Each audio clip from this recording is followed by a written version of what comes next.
أعوذ بالله من الشيطان الرجيم. فلما فصل طالوت بالجنود قال إن الله مبتليكم بنهر فمن شرب منه فليس مني ومن لم يطعمه فإنه مني إلا من اغترف غرفة بيده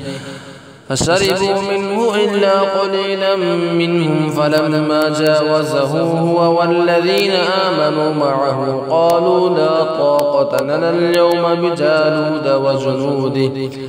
قال الذين يظنون أنهم ملاقوا الله كم من فئة قليلة غلبت فئة كثيرة بإذن الله والله مع الصابرين. ولما برزوا لجالوت وجنوده قالوا ربنا أفرغ علينا صبرا وثبت أقدامنا وانصرنا على القوم الكافرين فهزموهم بإذن الله وقتل داود جالوت وآتاه الله الملك والحكمة وعلمه مما يشاء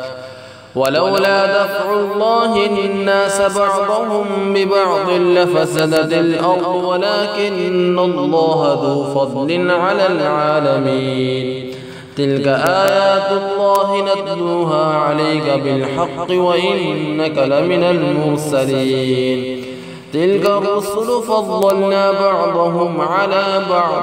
منهم من كلم الله ورفع بعضهم درجات وآتينا عيسى ابن مريم البينات وأيدناه بروح القدس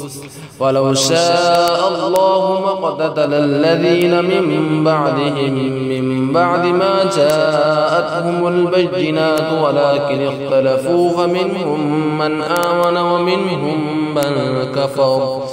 ولو شاء الله ما اقتتلوا ولكن الله يفعل ما يريد.